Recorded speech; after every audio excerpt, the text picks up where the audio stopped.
Bab 466 membual tanpa membuat draft halaman setengah. Apa? Ekspresi Hezekin tiba-tiba berubah ketika dia mendengar ini, dan dia menjadi sangat marah. Tanpa mengucapkan sepatah kata pun, dia bergegas mendekat dan menendang kedua saudara iparnya yang bodoh itu dengan keras, dan berteriak dengan marah, "Kalian kejar aku, segera, jika Anda tidak mengundang Tuan He kembali, kalian berdua tidak perlu masuk ke sini lagi." Kedua menantu itu gemetar ketakutan dan bertanya dengan tergagap, "Saudaraku, kenapa, ini? Makan malam keluarga-keluargaku." Petik 2. Kalian berdua bodoh, tolong minta dia untuk mentraktir wanita tua itu. Hezekin berteriak dengan marah, "Tolong jangan lakukan itu, kamu bisa melakukannya sendiri." Begitu dia selesai berbicara, dia mengabaikan kedua orang idiot ini dan berbalik dan berjalan kembali ke dalam rumah. Kedua menantu laki-laki itu sangat ketakutan ketika mendengar ini hingga mereka menjadi pucat. Tanpa mengucapkan sepatah kata pun, mereka berbalik dan dengan cepat mengejar Lin Yu ke arah dia berjalan. Untungnya, Lin Yu belum pergi dan sedang berdiri di pinggir jalan menunggu taksi. Cao Zun dan Sun Peiji langsung menghela nafas lega saat melihat ini. Tuan He, saya bercanda dengan Anda, mengapa Anda menganggapnya serius? Pergi saja. Petik 2. Ayo, kita kembali dan makan malam bersama. Sun Peiji pun menghampirinya dengan penuh sanjungan. Lin Yu melirik ke arah mereka dan sangat terkejut melihat mereka tiba-tiba mengubah sikap mereka untuk mengundangnya. Dia tahu siapa yang mungkin memarahinya, tapi dia tidak menerima perilaku mereka dan berkata dengan ringan, "Maaf, tidak perlu. Aku bilang, melihat kalian berdua membuatku mual dan aku tidak bisa makan."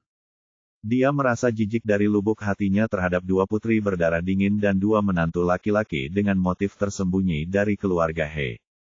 "Tuan He, saya tahu apa yang baru saja kami katakan itu salah, tapi tolong beri saya muka dan kembalilah bersama kami. Saya minta maaf kepada Anda," kata Cao Chen dengan ekspresi pahit di wajahnya, tapi dia sangat marah di dalam. "Dasar bajingan kecil, kamu terus berpura-pura bersamanya." "Ya, Tuan He, saya juga minta maaf kepada Anda. Aku bisa kembali, tapi kalian berdua tidak boleh berada di sini hari ini. Kalau tidak aku tidak akan bisa makan." Wajah Cao Zun dan Sun Peiji tiba-tiba menjadi pucat, dan mereka saling memandang dengan kemarahan di mata mereka, tetapi beberapa tidak berani berbicara. "Tuan He, seperti kata pepatah, Anda harus selalu menjaga garis tipis saat melakukan sesuatu. Apakah Anda ingin saya berlutut dan memohon kepada Anda?" Cao Chen berkata dengan marah, "Jika Anda mengatakan Anda akan memaafkan kami berdua jika saya berlututlah, maka aku akan berlutut sekarang." Petik 2. Ada sedikit ancaman dalam kata-katanya, yang berarti Lin Yu harus berhenti ketika sudah cukup dan jangan terlalu memaksa orang. Tapi Lin Yu mengangguk dengan tenang dan berkata dengan serius, "Oke, apa yang aku katakan, jika kamu berlutut sekarang, aku akan segera memaafkanmu." Petik 2. Petik 2. Cao Chen terdiam. Tanpa diduga, Lin Yu tidak bermain sesuai dengan biasanya masuk akal dan memandang Sun Peiji dengan bingung. Sun Peiji segera menundukkan kepalanya, menghindari matanya, terbatuk sedikit, dan berpura-pura bahwa itu tidak ada hubungannya dengan dirinya. "Berlututlah, kenapa kamu ragu-ragu? Jangan khawatir, aku menepati janjiku. Aku akan memaafkanmu jika aku bilang aku memaafkanmu," kata Lin Yu ringan. "Tuan He, kamu bertindak terlalu jauh." Cao Chen menatap Lin Yu dengan mata terbelalak. "Kakak ipar, kamu sendiri yang mengatakannya. Selama kamu berlutut, Tuan He akan memaafkanmu, itu pantas." Sun Peiji tiba-tiba mengangguk dan berkata kepada saudara iparnya. "Sun Peiji, kamu..." Cao Zhen sangat marah hingga dia tidak menyangka kalau pengecut ini akan segera menjadi pengkhianat. "Berlutut atau tidak? Jika tidak, aku akan naik taksi." Lin Yu terlalu malas untuk memperhatikannya, dan langsung melambai, bersiap memanggil taksi. "Aku berlutut." Cao Chen menjadi cemas saat melihat ini. Jika dia tidak mengundang Lin Yu kembali, lalu mengapa Zikin harus mengulitinya? Begitu dia selesai berbicara, dia berlutut di tanah dengan bunyi gedebuk. "Oke, aku memaafkanmu. Ayo pergi, Aku akan kembali bersamamu. Ketika Lin Yu melihat ini, kemarahan di hatinya keluar. Dia berbalik dan berjalan kembali sambil berkata, lalu bertanya dengan santai, oleh ngomong-ngomong, ini Tuan He. Saya meminta Anda untuk datang, kan? Tidak, ini orang tua kami. Wanita tua kami sedang sakit. Saya ingin Anda datang dan membantu. Sun Peiji buru-buru datang mendekat dan berkata, nenek sakit. Ketika Lin Yu memikirkan wajah baik hati wanita tua dari keluarga He, hatinya tiba-tiba sakit, dan dia segera berlari keluar dan bergegas kembali secepat yang dia bisa. Cao Chen terkejut. Dia jelas tidak menyangka Lin Yu begitu menghargai wanita tua itu. Dia tidak bisa menahan diri untuk tidak memarahi, persetan, bajingan kecil, kamu berani bermain-main denganku. Jika kamu tahu, aku akan mengatakan bahwa wanita tua itu sakit begitu saya datang.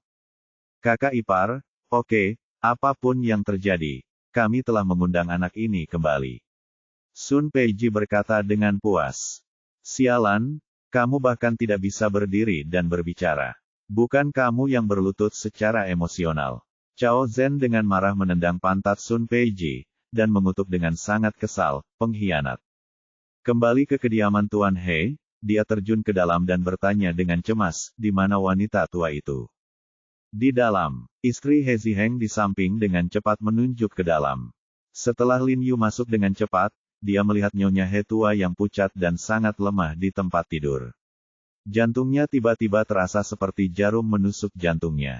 Dia segera bergegas ke wanita tua itu dan berteriak pelan, nenek.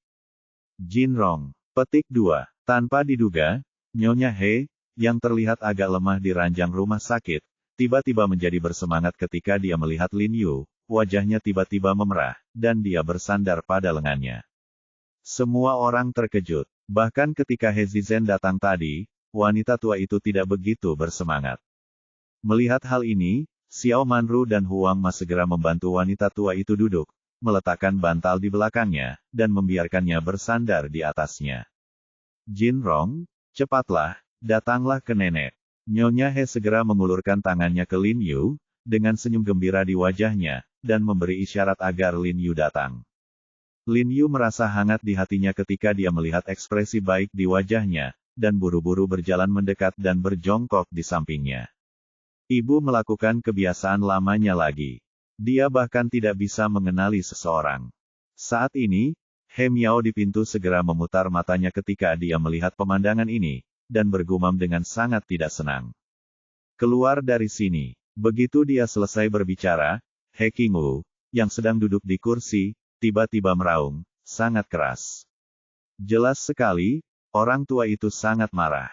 Ekspresi semua orang berubah, dan ruangan langsung menjadi sunyi, dan tidak ada yang berani mengucapkan sepatah kata pun. Ayah, ekspresi He Miao berubah. Dia tidak pernah menyangka bahwa ayahnya akan begitu protektif terhadap anak kecil He Jiarong. Dia berkata dengan tajam, apakah kamu bingung?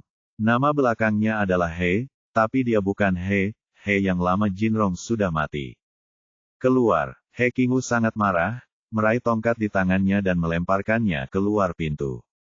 Semua orang di pintu bahkan tidak berani bersembunyi, dan dengan cepat meraih tongkat di lengan mereka. Bab 466 membual tanpa membuat draft, halaman 2/2. Ayah, jangan marah, jangan marah. Miao Miao tidak bermaksud seperti itu. He Ziqin buru-buru datang untuk membantu dada He Qingwu, menoleh ke He Miao dan berkata dengan marah, keluar dari sini. Di mana Sun Peiji? Apakah dia sudah mati? Mengapa kamu tidak menyeret istrimu pergi? Sun Peiji, yang baru saja memasuki rumah, sangat ketakutan hingga dia hampir terhuyung ke tanah dan segera berlari dan menarik istrinya keluar. Pergi saja, aku tidak akan pernah kembali lagi. He Miao langsung menangis dan segera menarik keluar anaknya. Sun Peiji tampak tidak berdaya dan tidak punya pilihan selain mengikutinya dengan sedih. Apa ini He Jiarong? 2 daun bawang tersangkut di hidung babi, dan dia mengira dia gajah. Suara He Miao penuh dengan keluhan, dan dia jelas sangat marah di dalam hati melakukan sesuatu untuk itu He Jiarong. Jika ada yang tidak mengatakan apa-apa, cepat atau lambat kami akan membuatnya terlihat baik. Sun Peiji pun segera membujuk istrinya. Begitu pasangan itu pergi, suasana di kamar tidur tiba-tiba menjadi lebih harmonis. Perhatian Ni He sepenuhnya tertuju pada Lin Yu, jadi dia tidak memperhatikan apa yang terjadi sekarang. Jin Rong kenapa kamu tidak datang menemui nenek akhir-akhir ini? Lihat, berat badanmu turun. Aku tidak datang menemuimu sekarang. Lin Yu tersenyum lembut padanya dan berkata, ayo, saya akan mengambil alih dulu. Periksa denyut nadi Anda. Oke. Nyonya He berkata sambil tersenyum, sekarang kamu di sini, penyakit nenek akan lebih baik. Lin Yu merasa hangat dan mengangguk penuh semangat. Lalu dia mengulurkan tangannya untuk menjelajahi pergelangan tangannya, lalu menarik napas dalam-dalam dan berkata kepada He Zizhen dan yang lainnya di samping, untungnya, tidak ada masalah besar. Saya hanya akan meresepkan beberapa obat untuk membantu wanita tua itu pulih. Bagus sekali. He Zizhen bertepuk tangan dan tiba-tiba merasa lega. Lin Yu kemudian menulis resep dan memberikannya kepada Ibu Huang, memintanya untuk membuatkan obat untuk wanita tua itu setiap hari sesuai dengan dosis yang tertera di rumah.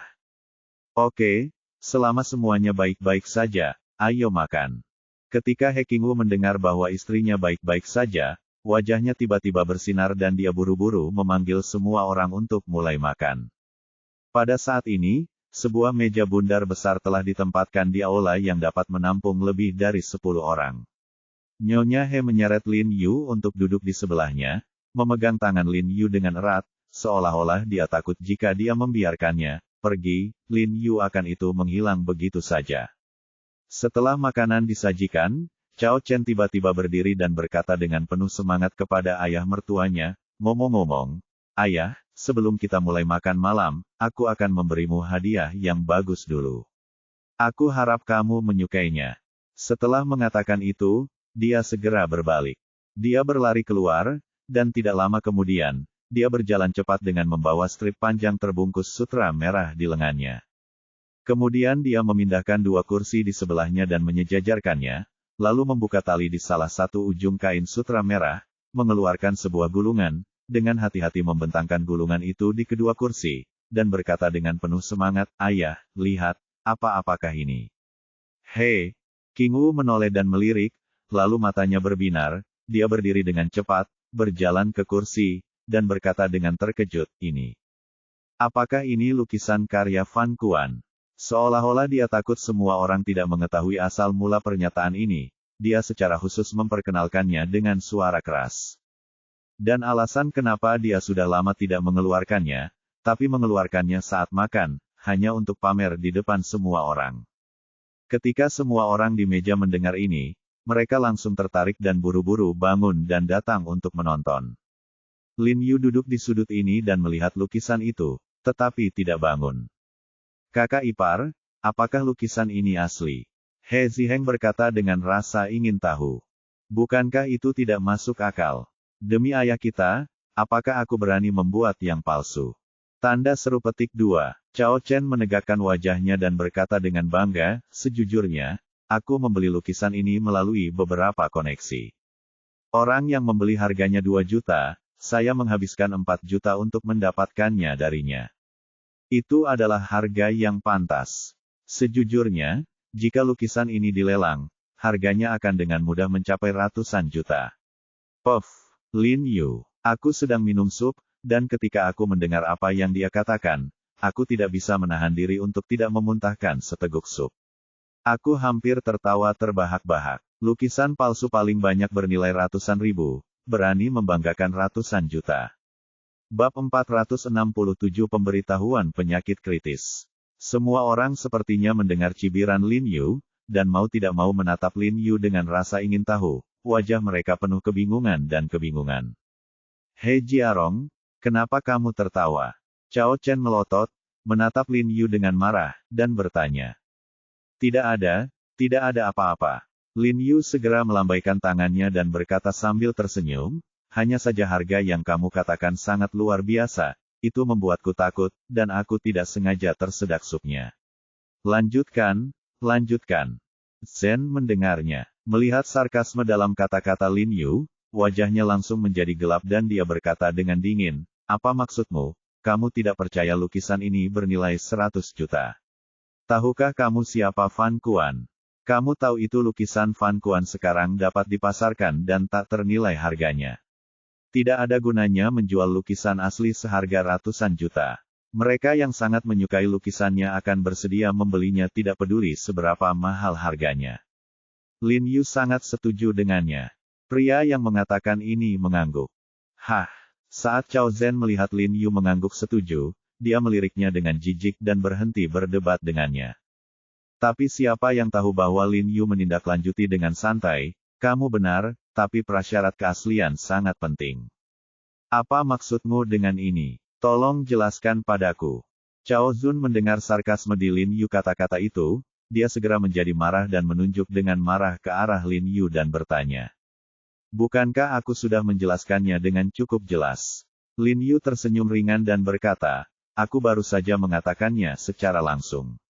Maksudku adalah apa yang kamu katakan tidak asli, itu hanyalah lukisan palsu. Lukisan, kakak ipar, kamu benar-benar menggunakan lukisan palsu untuk menipu lelaki tua itu. Istri He Ziheng menangkap kata-kata Lin Yu dan segera menanyai kakak iparnya.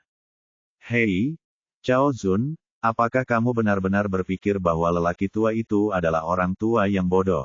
Berpikir bahwa lelaki tua itu bahkan tidak bisa membedakan antara yang benar dan yang salah. Istri Hezikin juga memutar matanya dan berkata dengan dingin kepada Cao Chen satu kalimat. Keluarga He penuh dengan intrik, terutama kedua kakak iparnya yang sudah menguasai tipu muslihat mereka. Jika mereka memanfaatkan kesempatan ini, tentu saja mereka akan mempersulit adik iparnya.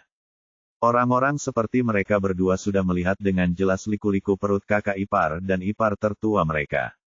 Jika ingin bersaing dengan mereka untuk memperebutkan harta keluarga, tidak mungkin. Kakak ipar, kamu dianiaya. Bahkan jika kamu meminjamkanku 100 keberanian, aku tidak akan berani berbohong kepada orang tua itu.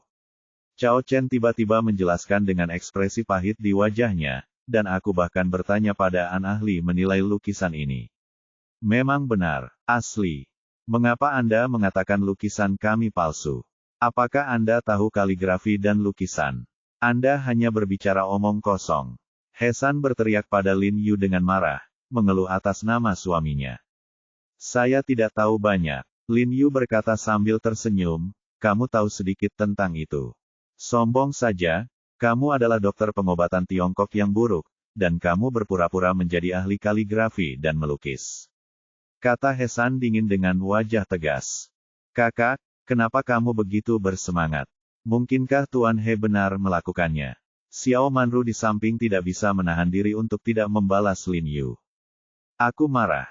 Hesan berkata dengan getir, lukisan ini pasti nyata. Kami membelinya dengan uang sungguhan dan perak. Petik 2. Saat ini, He Qingwu mengenakan kacamata baca dan melihat lukisan di kursi dengan hati-hati. Lalu tersenyum pada Lin Yu dan berkata, Dr. He, apakah Anda juga tahu kaligrafi dan lukisan? Saya sudah tua, mata saya redup, dan saya tidak dapat melihat dengan jelas. Bisakah Anda membantu saya menganalisis dan menentukan apakah lukisan ini benar atau salah? Ya, karena Anda mengatakan itu salah, dapatkah Anda memberitahu saya alasannya? Takut kamu bahkan tidak memahami gaya lukisan Fan Kuan, bukan? Sejujurnya, meskipun lukisan palsumu bagus, aku tidak perlu menganalisis gaya lukisan dan sapuan kuasnya bahwa itu palsu. Lin Yu berdiri perlahan dan tersenyum dengan tenang, dan kamu bisa meyakinkan semua orang. Lelucon yang luar biasa, nak, kamu sangat tidak tahu malu. Perlu mencoba membuat orang lain terkesan. Jika kamu tidak bisa membuktikannya, berlututlah dan bersujud padaku dan minta maaf. Memikirkan apa yang telah dia lakukan untuk berlutut di depan Lin Yu barusan, dia merasa marah dan tentu saja mengambil kesempatan itu untuk melakukannya kembali. Ya, ini keluarga He, jadi kamu harus berbicara secara bertanggung jawab.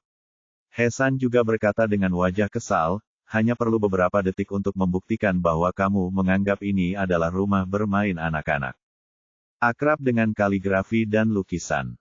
Saya tidak tahu banyak tentangnya, tapi setidaknya saya tahu bahwa banyak sekali ilmu dan aspek yang terlibat dalam mengidentifikasi keaslian sebuah kaligrafi dan lukisan, yang tidak bisa dijelaskan dengan jelas hanya dalam beberapa kalimat. Oke, kalau begitu aku akan membuktikannya padamu. Lin Yu tertawa acuh tak acuh, lalu berjalan cepat ke arah kaligrafi dan lukisan itu, menyentuhnya dengan lembut, lalu menggenggam dan menariknya dengan jarinya, dan segera dia mengeluarkan seutas benang tipis dan melemparkannya di lukisan itu. Po bercanda dengan sinis, perhatikan baik-baik, ada polister di atas kanvas kain ini. Apakah industri kimia di dinasti Song sudah begitu berkembang? Ekspresi He San dan Cao Zhen tiba-tiba berubah saat mendengar ini, mengulurkan tangan dan mengambil benang tipis di kanvas, lalu melihatnya dengan cermat. Coba saya lihat. Melihat ini, istri He Ziqin merampas benang dari tangan He San, lalu menyentuh korek api pada kotak rokok di meja kopi dan membakarnya pada benang tipis tersebut, lalu menempelkan hidungnya ke hidung dan mengendus, dan mengeluarkan suara ups.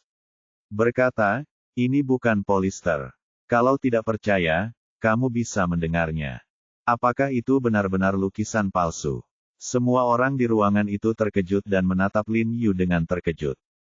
Ketika Cao Zun dan He San melihat ini, wajah mereka memerah. He San menendang Cao Zun dengan marah dan mengutuk. Tidakkah kamu memberitahuku bahwa ini benar? Oke, beraninya kamu membodohi keluarga He lama kita. Aku tidak tahu apakah itu palsu. Aku benar-benar menghabiskan 4 juta untuk membelinya. Ayah, aku benar-benar membayarnya. Cao Chen berkeringat deras. Tahukah kamu, lukisan itu asli atau palsu? Itu masalah kecil, tapi menipu ayah mertuamu adalah masalah besar. Baiklah, ayo duduk dan makan dulu. Setelah makan malam, pergi dan kembalikan lukisan itu. He Qingwu tersenyum dan melambaikan tangannya, tidak peduli, seolah dia tidak ingin mengetahui apakah menantu laki-laki tertua hukum sengaja membohonginya. Wajah Cao Chen menjadi hijau dan putih, dan dia dipenuhi keringat dingin. Dia bahkan tidak bisa berpikir untuk makan. Dia segera menggulung lukisan itu dan berkata, aku akan menghancurkan kiosnya untuknya. Dia keluar dengan cepat, aku tidak tahu apakah itu karena aku benar-benar marah, atau karena aku merasa bersalah. He Qingwu tidak mempedulikannya dan meminta semua orang untuk duduk dan makan. Tuan He, apakah Anda juga tahu tentang kaligrafi dan lukisan? He Qingwu berkata kepada Lin Yu dengan penuh semangat setelah duduk. Ya, saya pernah berhubungan dengan kaligrafi dan lukisan antik sebelumnya, jadi saya telah melakukan penelitian. Lin Yu berkata sambil tersenyum, nadanya sangat rendah hati. Ini bukanlah level yang dapat dicapai hanya dengan sedikit penelitian. Tidak berlebihan untuk mengatakan bahwa ini adalah level master top. He Qingwu berkata sambil tersenyum, matanya bersinar terang kaligrafi dan lukisan selama beberapa dekade, baik besar maupun kecil. Butuh banyak usaha untuk melihat yang palsu, tetapi dia benar-benar tidak tahu bahwa lukisan itu palsu sekarang, dan Lin Yu dapat menentukan keasliannya dengan pasti, dengan melihatnya sekilas. Jadi He Qingwu merasa sedikit terkejut, mengetahui bahwa pencapaian Lin Yu dalam kaligrafi dan lukisan jelas tidak rendah. Tuan He sangat berterima kasih. Lin Yu tersenyum rendah hati, kali ini hanya kebetulan. Ketika Xiao Manru mendengar bahwa ayah mertuanya sangat memuji Lin Yu, sedikit kelegaan muncul di wajahnya, dan dia menatap Lin dengan penuh kasih. Kalian pasti tahu kalau ayah mertuaku punya visi yang sangat tinggi dan karakter yang sangat sombong. Jarang sekali dia memuji orang lain seperti ini, apalagi generasi muda. Setelah bertahun-tahun, dia tidak pernah memuji He Jinyu dan He Jinqi. Menantu perempuan tertua dan menantu perempuan bungsu dari keluarga He di sampingnya memiliki wajah pucat, menyipitkan mata dan memutar mata ke arah Lin Yu dengan tidak senang, dan benci karena tidak ada yang menarik perhatian anak-anak mereka. Tidak dihargai oleh lelaki tua itu. He Jinyu juga merasa malu, tapi He Jinqi tidak peduli dan menatap Lin Yu sambil tersenyum penuh semangat. Tuan He, saya punya permintaan yang tulus. Bisakah Anda membantu saya? He Qingwu berkata kepada Lin Yu sambil tersenyum. Lin Yu sedikit terkejut ketika mendengar ini. Dia tidak mengerti mengapa orang setingkat He Qingwu memintanya untuk membantu. Dia buru-buru berkata, tolong beritahu saya. Selanjutnya akan ada lelang koleksi yang relatif mewah minggu ini. Saya ingin pergi berbelanja, koleksi yang berharga, tetapi saya khawatir penglihatan saya terbatas. Bisakah Anda ikut dengan saya dan membantu saya? seorang lelaki tua, menumbuhkan penglihatan saya. Sambil tersenyum. Ayah. Ekspresi He Ziqin segera berubah setelah mendengar ini, dan dia berkata dengan tergesa-gesa, bukankah aku sudah memberitahumu bahwa aku telah menyewa ahli penilai yang terkenal secara internasional untukmu, jadi kamu tidak perlu merepotkan Tuan He. Petik 2. Apa yang Chief He katakan adalah bahwa keterampilan kecilku tidak memenuhi syarat untuk membantumu meningkatkan penglihatanmu. Lin Yu berkata sambil tersenyum lembut. Tuan He, apakah Anda tidak menjual wajah orang tua seperti saya? He Qing mengabaikan He Ziqin dan menatap Lin Yu dan berkata sambil tersenyum. Xiao He, setuju saja. Xiao Manru. Buru-buru membujuk Lin Yu dan berkata, orang tua itu menghadiri acara, tapi mudah untuk tidak mengajak orang lain bersamanya. Tidak ada arti lain, tapi menantu perempuan tertua dan menantu perempuan bungsu dari keluarga He berubah menjadi hijau ketika mendengar ini. Menurut logika mereka sendiri, mereka mengira menantu kedua sedang mengejek anak-anak mereka karena tidak berguna. Kalau begitu, oke. Lin Yu tidak bisa menolak He Qingwu demi He Zizhen dan istrinya, jadi dia mengangguk dan setuju. Setelah makan malam, He Qingwu memanggil putra-putranya dan Lin Yu untuk pergi ke ruang kerja untuk minum teh. Namun, telepon Lin Yu tiba-tiba berdering saat ini.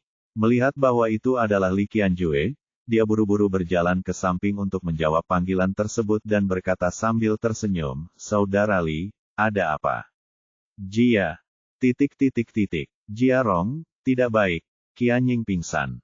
Menangis. Pingsan. Apa yang terjadi? Bukankah aku baru saja memberinya suntikan beberapa hari yang lalu? Suara Lin Yu berubah dan dia bertanya dengan tergesa-gesa. Setelah memberikan akupuntur kepada Tuan He 2 hari yang lalu, dia pergi ke rumah Li untuk mencoba akupuntur pada Li Qianying, yang totalnya hanya bertahan 3 atau 4 hari. Ya, kami pikir dia sakit. Jadi kami mengirimnya ke rumah sakit, tetapi rumah sakit tidak menemukan ada yang salah sama sekali. Suara Li Qianjue menjadi lebih bingung dari sebelumnya, dan dia berkata dengan suara gemetar, baru saja, rumah sakit mengeluarkan pemberitahuan penyakit kritis. Bab 468 Bersiaplah secara mental. Hati Lin Yu bergetar, dan firasat yang sangat tidak menyenangkan tiba-tiba muncul di hatinya. Tangannya sedikit gemetar dan pikirannya menjadi kosong. Rumah sakit mengeluarkan pemberitahuan penyakit kritis, yang berarti Li Qianying telah memasuki kondisi yang sangat berbahaya saat ini. Yang lebih buruknya adalah Lin Yu sama sekali tidak berdaya dalam hal ini. Dia telah memberikan suntikan kepada Li Qianying beberapa hari yang lalu seperti yang dia lakukan sebelumnya, tetapi dia tidak menyangka efeknya akan bertahan dalam waktu sesingkat itu kali ini. Jantungnya berdebar kencang, kepalanya kacau, dan dia tidak tahu apa yang harus dia lakukan selanjutnya. Secara teoritis, jarum kelima dalam teknik akupuntur Bodhidharma, Jing Langit dan Bumi, dapat membalikkan takdir. Lin Yu telah mempelajari metode akupuntur ini hingga menjadi familiar dengannya, dan bahkan telah mempraktikkannya berkali-kali telah menguasai kekuatan dan keakuratan akupuntur, tidak akan membuat kesalahan sedikitpun. Tapi dia sudah menerapkannya pada Li Qianying 2 kali. Bukan saja tidak berpengaruh sama sekali, bahkan berdampak sangat jelas pada wakil presiden. Ini sama dengan memblokir cara terakhir atau bahkan satu-satunya cara untuk mengobati Li Qianying. Tuan He, Anda harus menyelamatkan saudara perempuan saya. Tuan He. Li Qianjue, yang ada di ujung telepon, merasa panik saat melihat Lin Yu tidak berbicara, dan segera menelepon Lin Yu. Saudara Li, jangan khawatir. Saya akan segera ke sana. Meskipun Lin Yu tidak melakukan apa-apa untuk saat ini, dia tidak bisa menolak dan hanya bisa gigit jari dan mencoba. Mungkin Lin Yu sendiri tidak mengetahuinya, tetapi kenyataannya, banyak orang sudah menganggapnya sebagai orang yang beriman dan dapat diandalkan. Dan Li Qianjue terlebih lagi. Setelah mengalami begitu banyak hal, dia mengagumi Lin Yu dengan sepenuh hati, dan pada saat yang sama, dia telah menganggap Lin Yu sebagai sedotan penyelamat hidup yang gagal bekerja di saat krisis. Mendengar kata-kata Lin Yu, kepanikannya tiba-tiba mereda. Tuan He, Tuan kedua, saya harus keluar untuk keadaan darurat, jadi saya tidak akan minum teh di sini. Lin Yu menutup telepon, dengan cepat menyapa He Qingwu dan He Zizhen dengan nada meminta maaf, lalu berbalik dan berjalan keluar dengan cepat. Ziheng, temui Tuan He pergi. He Qingwu buru-buru berteriak kepada anak ketiga. He Ziheng segera setuju, berbalik dan berlari keluar untuk mengemudi. Lin Yu tidak menolak. Dalam perjalanan, dia menelepon Li Zenseng dan meminta Li Zenseng untuk mengambil jarum perak naga Phoenix dan beberapa bahan obat dan bergegas ke rumah sakit Union tempat Li Qianying berada. Karena ini adalah rumah sakit yang paling dekat dengan keluarga Li, Li Qianjue segera mengirim adiknya ke sini. Setelah Lin Yu dilarikan ke rumah sakit, dia berterima kasih kepada He Ziheng dan segera berlari menuju gedung rawat inap. Saat ini, sekelompok besar orang berdiri di luar unit perawatan intensif, termasuk Li Qianjue dan Li Zhenbei. Tuan He, Anda di sini. Li Zhenbei tiba-tiba tampak sedih ketika dia melihat Lin Yu, air mata tidak bisa tidak muncul di matanya, dan dia bergegas. Paman, jangan khawatir, aku akan melakukan yang terbaik. Lin Yu mengangguk padanya dengan sungguh-sungguh, lalu menyapa perawat di sebelahnya dan memintanya untuk membawanya ke bangsal. Melihat keluarga Li sangat menghormati Lin Yu, perawat tidak berani menunda sama sekali, dan segera membawa Lin Yu ke bangsal. Saya melihat Li Qianying terbaring diam di ranjang rumah sakit, matanya tertutup rapat, wajahnya pucat, lebih pucat dari sebelumnya, tubuhnya ditutupi berbagai tambalan elektroda, dan mulutnya ditutupi masker oksigen. Napasnya lambat dan berat. Setiap kali dia menghembuskan napas, lapisan kabut akan muncul di masker oksigen transparan. Tampaknya bahkan bernapas pun sangat sulit baginya. Lin Yu patah hati saat melihat pemandangan ini. Dia samar-samar melihat udara hitam samar dari kepala Li Qianying. Ini adalah tanda bahwa hidup yang akan segera berakhir. Bahkan jika Lin Yu dengan paksa menekan jiwanya di dalam tubuhnya, tidak ada jejak itu berhasil, karena vitalitasnya sendiri telah hilang. Sudah berapa lama dia tidak sadarkan diri? Lin Yu bertanya dengan suara rendah. Saya dalam keadaan koma ketika saya dibawa ke sini, kata perawat sambil melihat arlojinya, sudah 5 atau 6 jam. Wajah Lin Yu sangat serius, dengan ekspresi samar di alisnya, dia berkata dengan lembut, lepaskan penutup elektroda dan masker oksigen di tubuhnya. Hah, perawat itu tampak terkejut dan berkata dengan tergesa-gesa, ini, tidak apa-apa. Tidak ada hubungannya padanya. Dampaknya, Lin Yu menggelengkan kepalanya dengan lembut, hatinya terasa seberat batu. Bagaimanapun, Li Qianying tidak sakit. Alangkah baiknya jika dia. Aku akan bertanya pada dokter. Petik 2. Perawatnya masih belum ada di sana.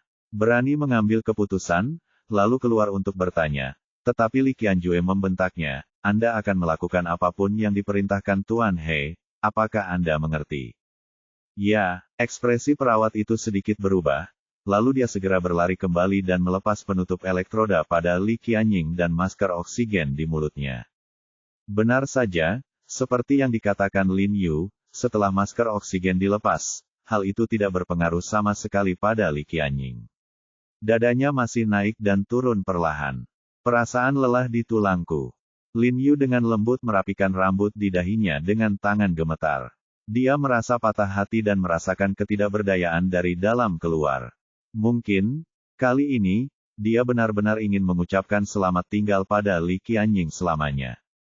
Jiarong, saudara Li ada di sini. Saat ini, Li Qianjue berteriak pelan di luar pintu. Lin Yu kemudian berdiri dan berjalan keluar dengan cepat, mengambil peralatan medis yang dibawa oleh Li Zenseng, membuka mulutnya kepada Li Qianjue, tetapi ragu-ragu untuk berbicara. Jiarong, ada apa? Jika kamu punya perintah, katakan saja padaku. Bersiaplah secara mental. Lin Yu ragu-ragu sejenak dan berkata sedikit tak terkatakan. Setelah mengatakan itu, dia menundukkan kepalanya dengan ekspresi malu di wajahnya, tidak tahu bagaimana menghadapi Li Zhenbei dan istrinya serta Li Qianjue. Sekarang, dia mungkin mengingkari janjinya. Jiarong, kamu, apa yang kamu katakan? Tubuh Li Qianjue bergetar hebat. Dia sangat terkejut. Seluruh tubuhnya terasa seperti disambar petir. Dia menatap Lin Yu dengan wajah kosong, matanya tiba-tiba berubah menjadi merah, tapi dia memaksakan senyuman dari sudut mulutnya, menggelengkan kepalanya sedikit, dan berkata dengan suara gemetar, Jiarong, kamu berbohong padaku, kan? Kamu berbohong padaku. Bagaimana mungkin ada seseorang di dunia ini yang tidak dapat disembuhkan olehmu? Penyakitnya. Hati Lin Yu tertusuk pisau, dia menundukkan kepalanya dan berbisik pelan, Saudara Li, aku sudah mengatakannya sebelumnya, ini hidup, bukan penyakit. Tuan He, apapun yang terjadi, tolong lakukan yang terbaik untuk menyelamatkan gadis kecilku untuk yang terakhir kalinya. Aku, keluarga Li, tidak dapat membalas kebaikanmu yang besar, jadi terimalah rasa terima kasihku. Li Zhenbei tiba-tiba berjalan dengan air mata berlinang. Begitu dia selesai berbicara, dia menekuk kakinya dan ingin memberi bantuan pada Lin Yu berlutut. Paman Li, kamu tidak bisa melakukannya. Ekspresi Lin Yu berubah, dan dia buru-buru mengulurkan tangan untuk mendukung Li Zhenbei, dan berkata dengan tegas, jangan khawatir. Aku akan mencoba yang terbaik apapun yang terjadi, tetapi jika ada benar-benar tidak ada cara untuk menyelamatkan hari ini, tolong, jangan menaruh dendam padaku. Tuan He, apa yang kamu bicarakan? Sudah terlambat bagi keluarga Li kami untuk berterima kasih. Guan Xiaozhen menyela air mata dan matanya bengkak karena menangis, tapi dia tetap menunjukkan ekspresinya. Dengan ekspresi penuh tekad, dia berkata dengan penuh rasa terima kasih, jika bukan karena kamu, Qianying mungkin tidak akan bisa bertahan sekarang. Keluarga Li kami berhutang terlalu banyak padamu. Petik 2. Li Qianjuo meninju dinding dengan keras, mengertakkan giginya. Ada suara berderak, dan 2 baris air mata tiba-tiba mengalir dari matanya yang tertutup. Dia tahu bahwa jika Lin Yu mengatakan ini, maka saudara perempuannya mungkin benar-benar tidak akan melakukannya, dapat bertahan hidup kali ini. Tiba-tiba dia sepertinya teringat sesuatu, buru-buru berbalik, dan berkata kepada Guan Xiaozhen, Bu, berikan aku ponsel Qianying. Guan Xiaozhen tidak tahu apa yang ingin dilakukan putranya, tapi dia masih mengobrak-abrik tas dan mengeluarkan ponsel putrinya. Li Qianjue mengambilnya dan segera menaruhnya ke tangan Lin Yu, dan berkata, kata sandi ponselnya adalah 0806. Di album berjudul, Mer. Hei, ada video yang khusus diambil oleh Qianying untukmu. Dia bilang kalau ada hari dia pingsan dan tidak bisa bangun lagi. Dia menyuruhku untuk memberikan ponselku padamu dan membiarkanmu melihat video ini. Lin Yu sedikit terkejut, dan mengambil alih telepon dengan curiga, dan meminta Li Qian untuk dia bisa tahu dari ekspresi Jue bahwa Li Qianjue sepertinya tidak mengetahui secara spesifik isi video tersebut. Qianying berkata kamu harus memeriksanya sebelum memberinya akupuntur. Li Qianjue memerintahkan. Meskipun dia tidak mengerti apa maksud adiknya, dia tetap menekankannya pada Lin Yu sesuai dengan keinginan adiknya. Oke, Lin Yu mengangguk ringan, lalu Li Qianjue berkata dengan ekspresi serius, aku akan masuk dan mencoba yang terbaik untuk terakhir kalinya. Bantu aku memastikan di luar tenang. Sebaiknya jangan membuat suara apapun. Li Qianjue berusaha keras. Dia mengangguk, lalu segera mengirimkan pengawal untuk menjaga kedua sisi koridor. Lin Yu meminta perawat untuk mengambilkannya semangkuk air, lalu memintanya melepas pakaian Li Qianying sebelum membiarkannya keluar. Kemudian Lin Yu mengunci pintu dari dalam, mengeluarkan selembar kertas jimat kuning yang dibawanya, lalu menggigit jarinya dengan giginya, menulis beberapa jimat di atas kertas jimat dengan darah, dan kemudian memasukkannya ke dalam air. Setelah menyentuh air di dalam mangkuk, kertas jimat itu tiba-tiba terbakar menjadi bola api, lalu menghilang, namun air di dalam mangkuk itu masih jernih tanpa ada perubahan. Lin Yu segera berjalan ke arah Li Qianying dengan membawa air, meletakkan tangannya di bahunya dan membantunya berdiri, lalu menuangkan semangkuk air ke dalam mulut Li Qianying.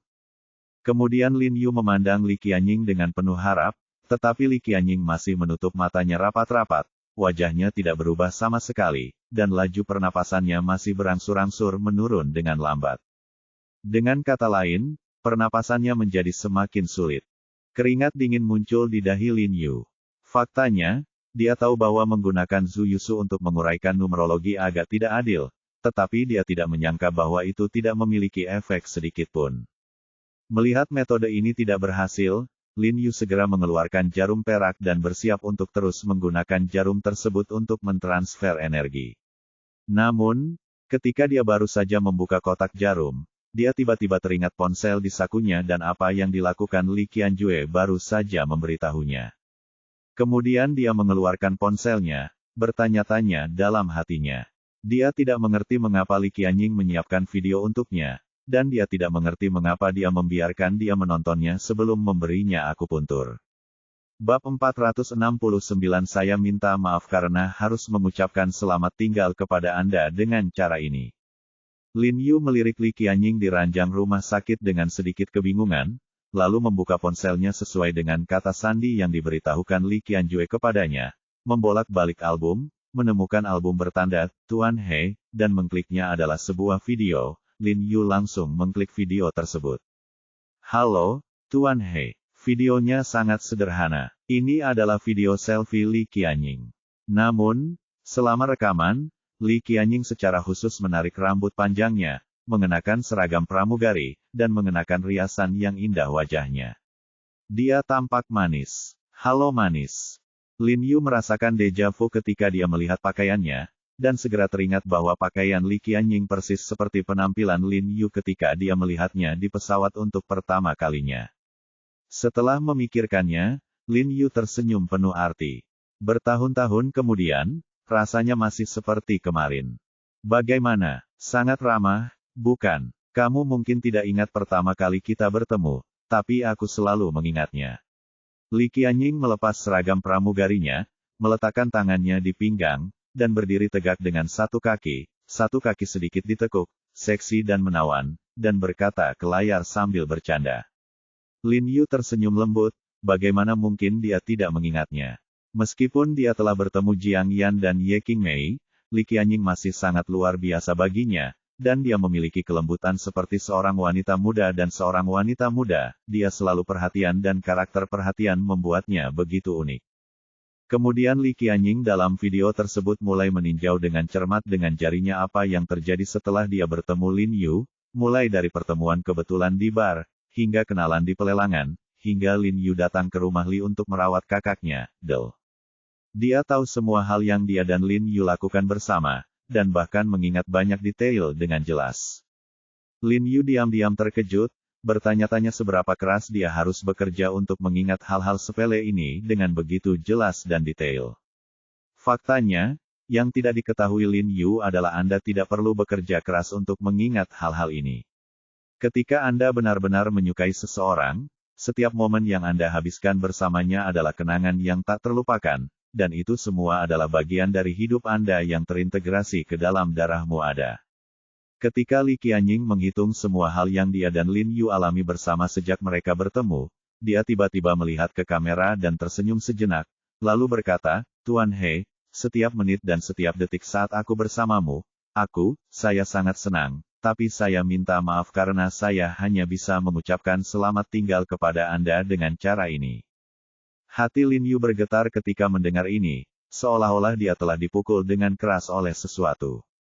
Ketika kamu melihat video ini, aku tahu bahwa momen yang telah lama tertunda dalam hidupku akhirnya telah tiba, tetapi meskipun kamu tidak dapat menyelamatkanku, kamu tidak boleh merasa bersalah.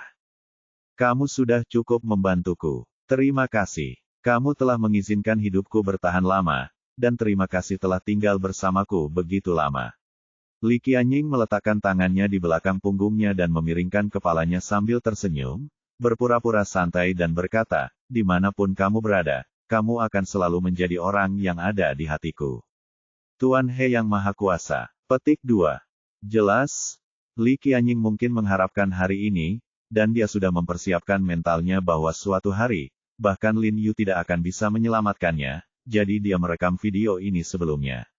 Salah satunya adalah untuk mengucapkan selamat tinggal kepada Lin Yu dengan benar, dan yang lainnya adalah untuk meringankan rasa bersalah Lin Yu, tidak ingin dia merasa bersalah dan bersalah karena tidak menyembuhkan dirinya sendiri. Lin Yu memahami niat Li Qianying dalam sekejap, dan matanya tiba-tiba memerah.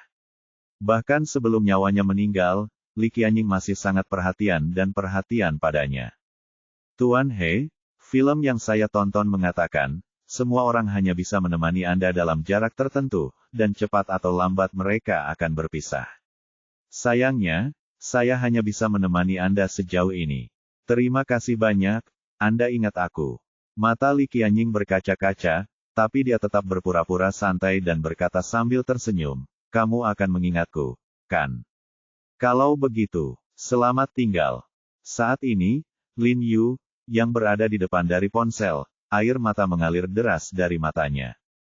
Tiba-tiba dia berdiri, melemparkan ponselnya ke samping, lalu mengambil jarum perak, dan terus memberikan akupuntur kepada Li Qianying sesuai dengan metode akupuntur yang dia pelajari melalui Guizhang Bagua, dan terus memutar ekor jarum dengan lembut dengan jari-jarinya untuk mentransfer kekuatan spiritual di tubuhnya sedikit demi sedikit ke dalam tubuh Li Qianying. Tapi kali ini metode ini sepertinya telah kehilangan efek aslinya. Lin Yu telah menggunakan jarum untuk waktu yang lama, tetapi masih tidak berpengaruh. Warna kulit Li Qianying di ranjang rumah sakit tidak membaik sama sekali, dan pernapasannya berangsur-angsur membaik lebih lemah, seolah-olah sisa lilin yang bergoyang tertiup angin terancam padam sewaktu-waktu. Qianying, teruslah bertahan, teruslah bertahan. Lin Yu bergumam sambil menangis, tidak pernah berhenti dan tidak pernah menyerah. Tapi bagaimanapun juga, kekuatan spiritual di tubuhnya terbatas. Seiring berjalannya waktu, wajah Lin Yu menjadi pucat, dan tubuhnya yang duduk di kursi sudah gemetar. Sekarang, setelah meminum racun dari bunga aneh itu, kekuatan spiritual di tubuhnya telah berkembang pesat dan jauh lebih kaya dari sebelumnya. Namun meskipun saat ini dia hampir mentransfer seluruh kekuatan spiritual di tubuhnya ke tubuh Li Qianying, itu masih tidak berpengaruh sama sekali. Dan seluruh tubuhnya dipenuhi keringat, dan seluruh tubuhnya terasa seperti diguyur hujan. Dia basah kuyup oleh kelembapan. Dia terengah-engah. Kekuatan fisiknya hampir habis, dan akhirnya tangannya memutar jarum perak menjadi lemah. Meluncur ke tubuh Li Qianying. Saat ini, tubuh Li Qianying sudah sedikit berkilau, dan jelas lebih rendah dari suhu tubuh normal tubuh manusia. Qianying, Qianying. Lin Yu memanggilnya dengan suara gemetar, dan meraih tangannya dengan meraba-raba. Senyuman Li Qianying muncul di depan matanya, dan dia dipenuhi dengan keengganan, dan tiba-tiba hatinya dipenuhi dengan ribuan panah. Li Qianying, yang tidak sadarkan diri di ranjang rumah sakit, tidak tahu apakah dia mendengar panggilan Lin Yu atau merasakan sakit Lin Yu. Lin Yu terkejut, mendongak, dan kemudian merasa sangat kecewa. Li Qianying masih belum berubah sama sekali, napasnya kini menjadi sangat lambat. Sebagai seorang dokter, dia tahu betul di dalam hatinya bahwa ini adalah otot tak sadar yang berkedut sebelum kematian, tetapi sebagai teman Li Qianying, dia menganggap ini sebagai tanggapan Li Qianying kepadanya. Jadi meskipun tubuhnya sangat lelah saat ini, meskipun kakinya tidak bisa menahan diri untuk tidak berayun ketika dia berdiri, dia masih terhuyung dan berdiri, dan perlahan mencabut jarum perak dari tubuh Li Qianying mencoba lagi jarum kelima akupuntur Dharma, meskipun dia tahu itu tidak akan berpengaruh sama sekali. Karena pengobatan Tiongkok menekankan penggunaan Qi untuk mengendalikan jarum, ketika Lin Yu menggunakan teknik akupuntur mengejutkan langit dan bumi pada Li Qianying, dia menggunakan kekuatan spiritualnya sendiri untuk mengendalikan jarum tubuh telah dikonsumsi. Hampir habis. Oleh karena itu, rangkaian teknik akupuntur ini murni dimasukkan secara manual, dan secara alami tidak akan memberikan efek apapun.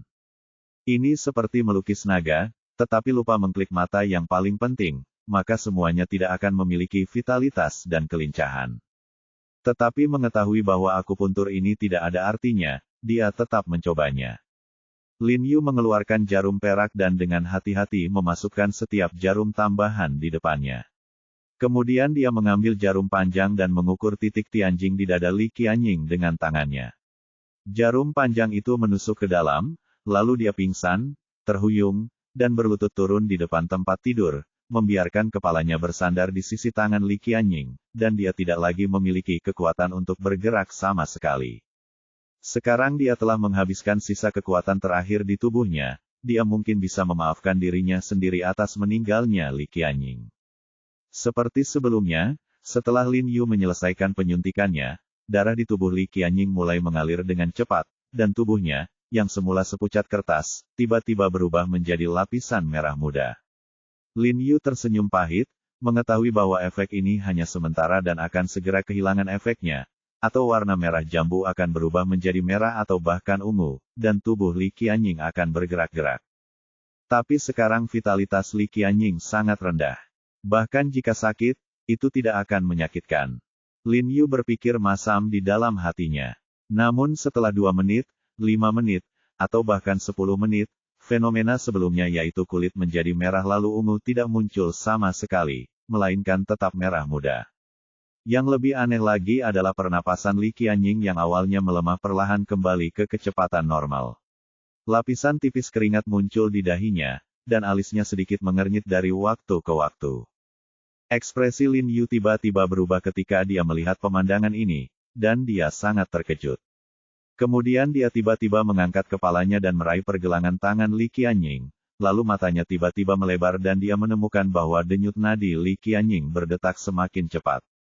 Hati Lin Yu terkejut dan bahagia, dan dia segera memegang tempat tidur untuk duduk, tetapi karena kelembutan di bawah kakinya, dia tersandung ke tanah lagi begitu dia berdiri. Aku tahu. Jadi begitu, itu saja. Lin Yu tidak merasakan sakit sama sekali. Dia menatap Li Qianying, yang vitalitasnya berangsur pulih di ranjang rumah sakit, dengan sepasang mata terbuka lebar yang sangat gelap, dan dia bergumam dengan penuh semangat. Berbicara pada dirinya sendiri, dia dengan cepat mengingat beberapa teknik akupuntur Bodhidharma, dan tiba-tiba tercerahkan. Pada saat ini, dia benar-benar memahami esensi sebenarnya dari jarum kelima akupuntur Bodhidharma. Perawat. Lin Yu duduk di tanah, memegang tempat tidur dengan kedua tangan, tiba-tiba menoleh, dan berteriak keras di luar pintu. Tidak lama sebelum itu, Li Zhenbei dan Li Qianjue di luar pintu dengan enggan memerintahkan anak buahnya untuk mempersiapkan pemakaman Li Qianying. Bagaimanapun juga, betapapun enggannya mereka untuk menyerah, betapapun menyakitkannya mereka, pada akhirnya mereka tidak dapat menandingi kekejaman kenyataan. Biasanya, ketika Lin Yu melakukan akupuntur pada Li Qianying, dia biasanya keluar lebih dari setengah jam, tapi hari ini hampir 2 jam setelah Lin Yu masuk, dan masih tidak ada gerakan sama sekali. Tidak ada keraguan bahwa kali ini, Lin Yu tidak dapat berbuat apa-apa. Li Zhenbei tahu bahwa hal terbaik yang harus dilakukan saat ini adalah mengistirahatkan putrinya sesegera mungkin. Perawat. Pada saat ini, suara panik dan mendesak Lin Yu tiba-tiba datang dari bangsal. Hati Li Zhenbei dan Li Qianjue tiba-tiba tenggelam, dan air mata memenuhi mata mereka. Tanpa bertanya, mereka dapat menebak dari suara melengking Lin Yu bahwa Qianying telah pergi. Bab 470 Mari kita selesaikan untuk selamanya. Guan Xiaozhen di samping tidak dapat menahannya lebih lama lagi setelah mendengar kata-kata itu, dia menangis dan berteriak, "Putriku!" Li Qianhao di belakangnya juga segera menangis, menyeka air matanya dengan sangat sedih seorang saudara perempuan kandung, tapi dia sangat baik padanya, jadi dia pasti berduka saat ini. Ketika kerabat keluarga Li yang lain melihat ini, mereka semua mulai menangis, entah dengan tulus atau pura-pura. Li Zhenbei, istrinya, dan Li Qianjue sangat sedih hingga mereka lupa memanggil perawat di meja perawat dan hanya menundukkan kepala dan menangis. Perawat. Di mana perawatnya? Lin Yu melihat tidak ada yang masuk setelah menelepon dalam waktu lama, dan dia tiba-tiba menjadi cemas. Dia ingin berdiri di tempat tidur, tetapi dia tidak bisa berdiri. Apakah kamu mendengar itu? Perawat masuk. Mari kita berpakaian Nona Li. Lin Yu berteriak dengan marah, bertanya-tanya. Orang-orang di luar pintu juga melakukan sesuatu. Apakah mereka tuli? Pakaian? Bu, Tuan, dia membutuhkan pakaian. Li Qianjue menangis lebih keras dan berkata dengan tergesa-gesa, di mana kain kafan yang kamu siapkan untuk adik perempuanku? Karena dia mengira adiknya sudah mati, dia tentu saja salah paham bahwa Lin Yu menginginkan kain kafan untuk adiknya. Lagi pula, dia juga pernah mendengar bahwa ketika seseorang meninggal, dia harus mengenakan kafan itu sesegera mungkin, jika tidak, pakaian itu tidak akan dipakai ketika tubuhnya menjadi dingin. Pakaian? Ya, pakaian, bibinya, segera ambilkan tas itu di kursi. Setelah putranya mengingatkannya, Guan Xiaozhen kembali sadar, menangis dan memanggil bibi Li Qianying untuk membantu mengambilkan tas di kursi lebih. Di dalamnya ada satu set kain kafan dan sepatu wanita berwarna merah cerah, yang dia persiapkan untuk putrinya bertahun-tahun yang lalu sesuai dengan instruksi tuannya. Konon jika hal semacam ini dipersiapkan terlebih dahulu, tidak hanya tidak akan membuat Anda tertekan, tetapi juga akan mempunyai arti yang baik bagi masyarakat dan dapat memperpanjang umurnya. Ketika Bibi Li Qianying mendengar ini, dia segera mengambil tas di kursi dan mengikuti saudara iparnya ke bangsal untuk bersiap mendandani Li Qianying. Sekelompok pria di luar pintu sedang menunggu di depan pintu, kepala mereka menunduk, menangis atau menyeka air mata. Putriku, putriku, keponakanku, keponakanku yang baik. Guan Xiaozhen menangis keras begitu dia dan saudara-saudaranya memasuki bangsal, dan mau tidak mau bergegas menuju Li Qianying di tempat tidur. Lin Yu terkejut saat melihat postur mereka, dan duduk di tanah, wajahnya penuh kebingungan.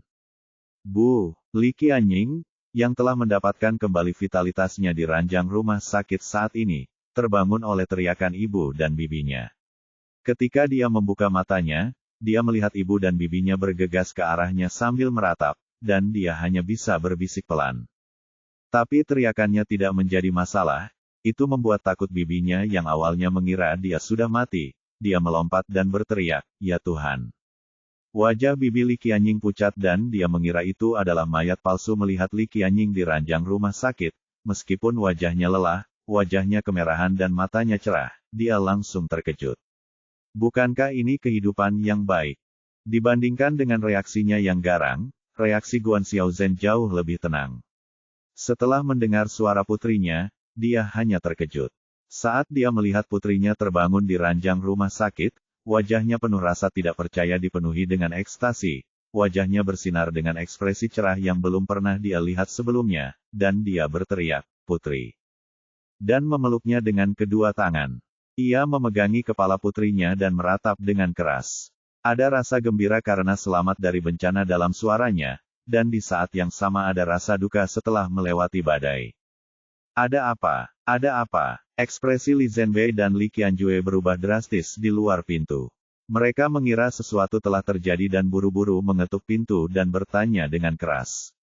Bibi Li Qianying buru-buru berjalan ke pintu dan berteriak ke pintu, "Qianying baik-baik saja, dia baik-baik saja." Bibinya, "Apakah kamu serius?" "Serius." Wajah Li Zhenbei tiba-tiba bergetar percaya diri. "Saudaraku, aku berani berbicara omong kosong tentang hal semacam ini." Bibi Li Qianying segera berkata dengan semangat, "Lagi pula, Qianying sudah bangun sekarang, dan wajahnya memerah, sangat cantik." Tuhan memberkati. Li Zhenbei sangat gembira dan berteriak sambil tersenyum lebar, sementara air mata kembali mengalir di wajahnya. "Haha, aku baru saja memberitahumu, kapan Tuan He pernah mengecewakan seseorang?" Li Qianjue melompat-lompat kegirangan, menarik Li Qianhao ke samping dan memeluknya erat. "Ya, Tuan He, semuanya. Berkat Tuan He." Li Zhenbei segera mengangguk penuh semangat dan berkata dengan gembira, "Tuan He benar-benar pria yang mulia di keluarga kami, pria yang mulia." Dan keluar, dia berteriak ke bangsal, "Apakah kamu sudah berpakaian? Bisakah kamu membiarkan kami masuk dan melihat?" Segera, Bibi Li Qianying dan Guan Xiaozhen kemudian ingat untuk membantu Li Qianying setelah berpakaian. Dia memperhatikan Lin Yu duduk di tanah. Dia berseru dan bergegas untuk membantu Lin Yu berdiri. "Tuan He, apakah Anda baik-baik saja?" Guan Xiaozhen bertanya dengan prihatin, dengan ekspresi sedih di wajahnya. Melihat ekspresi lemah Lin Yu, ada rasa bersalah yang tak terlukiskan di matanya. Ini kedua kalinya Tuan He kelelahan karena putrinya. "Tidak apa-apa, tidak apa-apa." Lin Yu dengan cepat melambaikan tangannya dan berkata sambil tersenyum. "Tuan He, Anda menyelamatkan saya lagi." Li Qianying menoleh dan tersenyum lembut pada Lin Yu. Bisa melihat orang yang disukainya begitu dia bangun adalah suatu kebahagiaan yang luar biasa baginya. Lin Yu telah memulihkan sebagian kekuatan fisiknya saat ini, dia berdiri dan mengeluarkan jarum perak dari tubuh Li Qianying. Guan Xiaozhen dan saudara-saudaranya mendandani putri mereka di depan Lin Yu tanpa ragu-ragu, suatu hal yang sangat umum. Bagaimanapun, Lin Yu sudah lama sendirian di kamar bersama Li Qianying. Dia sudah melihat apa yang perlu dilihat dan menyentuh apa yang perlu disentuh. Selain itu, Lin Yu bisa dikatakan sebagai orang tua Li Qianying yang terlahir kembali, jadi tidak ada yang perlu dipermalukan oleh anak-anaknya di depan orang tuanya. Namun, Li Qianying tidak bisa menahan diri untuk tidak tersipu. Bagaimanapun, ini adalah pertama kalinya dia memperlihatkan tubuhnya di depan Lin Yu di depan keluarganya tersipu. Tampaknya ibunya menyetujuinya dan pernikahan Lin Yu berselingkuh. Setelah Li Qianying berpakaian, bibi Li Qianying berjalan mendekat dan membuka pintu. Kemudian Li Zhenbei dan orang lain dari keluarga Li bergegas masuk dari luar. Melihat wajah Li Qianying yang cerah dan aman, semua orang tiba-tiba menghela nafas lega. Li Zhenbei dan Li Qianjue bergegas dan bertanya pada Li Qianjue dengan prihatin beberapa kata dan melihat bahwa dia memang tidak merasakan ketidaknyamanan apapun, dan kemudian dia benar-benar lega. Tuan He, terimalah penghormatan saya dari Li Zhenbei. Li Zhenbei menoleh dan berterima kasih kepada Lin Yu dengan ekspresi bergerak. Lin Yu panik saat melihat ini, dan bergegas, mengangkat Li Zhenbei, dan berkata dengan mendesak, Paman Li, kamu menghancurkan hidupku. Dia tidak bisa berkata-kata. Bagaimana kabar Paman Li akhir-akhir ini? Turun setiap kali saya tidak setuju. Kalau begitu saya akan berlutut di hadapan Tuan He atas nama ayah saya. Li Qianjue di samping memberi isyarat untuk berlutut di tanah. Saudara Li, aku mohon, tolong lepaskan aku. Lin Yu memanggil Li Qianjue dengan ekspresi pahit di wajahnya. Li Qianjue tersenyum dan mengedipkan mata pada Lin Yu. Faktanya, berlututnya Li Zhenbei bukan hanya untuk pamer, juga tidak sengaja mempermalukan Lin Yu, tapi karena selain berlutut, mereka benar-benar tidak bisa memikirkan cara lain untuk mengungkapkan rasa terima kasih mereka. Jiarong, kenapa adikku pingsan kali ini? Melihat adiknya baik-baik saja untuk saat ini, Li Qianjue tidak bisa tidak memikirkan masa depan, dan buru-buru bertanya pada Lin Yu. Karena takdir epifilum maka hidup Nona Li berakhir. Lin Yu menjelaskan dengan suara yang dalam. Mendengar ini, wajah semua orang di ruangan yang awalnya ceria tiba-tiba meredup, dan mereka semua tetap diam. He, Tuan He, apakah itu berarti putriku akan terus pingsan seperti ini di masa depan? Guan Xiaozhen bertanya dengan tatapan tercekat di matanya. Ya, jika takdir seperti ini tidak dilanggar, situasi Nona Li akan semakin sering terjadi di masa depan, dan interval waktunya akan lebih pendek. Li Zhenbei dan Li Qianjue tampak pucat dan saling pandang, kegembiraan mereka sebelumnya tiba-tiba hilang. Senyuman di wajah Li Qianying juga menjadi lebih cerah, dan dia berbisik kepada Lin Yu, Tuan He, lain kali ini terjadi padaku, tolong jangan perlakukan aku. Ketika dia baru saja bangun, tentu saja melihat Lin Yu lelah dan penampilannya pingsan, dia tahu bahwa Lin Yu mencoba yang terbaik untuk membangunkan dirinya. Dia merasa sangat tertekan. Karena dia ditakdirkan untuk mati, dia tentu saja tidak ingin melihat Lin Yu menanggung rasa sakit seperti ini lagi dan lagi. Ekspresi Li Zhenbei dan Li Qianjue berubah ketika mereka mendengar ini, dan mereka tidak berani berbicara, mereka karena cinta pada Li Qianying dan egois. Bagaimanapun, selama Li Qianying masih hidup, masih ada harapan. Tapi mereka tidak bisa meminta terlalu banyak pada Lin Yu. Bagaimanapun, Lin Yu harus membayar mahal untuk merawat Li Qianying sekali, jadi mereka tidak tahu harus berkata apa untuk sementara waktu, jadi mereka hanya menundukkan kepala dan tidak berkata apa-apa. Ya, Nona Li, setiap kali saya memberi Anda akupuntur dalam situasi ini, itu merupakan kerugian besar bagi tubuh saya. Lin Yu mengangguk ketika dia mendengar kata-katanya dan menjawab dengan pasti. Wajah Li Zhenbei dan istrinya serta Li Qianjue tiba-tiba menjadi pucat ketika mereka mendengar kata-kata Lin Yu. Jelas sekali bahwa Lin Yu sudah menyerah pada Li Qianying. Guan Xiaozhen juga tampak pucat. Dia hendak membuka mulutnya untuk memohon kepada Lin Yu, tapi dia menelan kata-katanya lagi. Lapisan air mata yang tebal tiba-tiba muncul di matanya. Bagaimana dia masih bisa membalas budi? Mengapa Anda berani bertanya kepada orang lain? Ini terlalu egois, jadi mereka tidak punya pilihan selain menerima nasib mereka. Wajah Li Qianying berbinar ketika dia mendengar kata-kata Lin Yu, dan dia mengangguk penuh semangat. Baginya, fakta bahwa Tuan He baik-baik saja adalah hal yang paling membahagiakan baginya. Jadi, untuk menghindari tubuhku menderita banyak kerusakan karenamu, kata Lin Yu dan mencondongkan tubuh ke depan, menatap mata Li Qianying, dia meringkuk sambil tersenyum, penuh kelembutan. Berkata, Aku telah memutuskan untuk menghancurkan takdirmu untuk selamanya.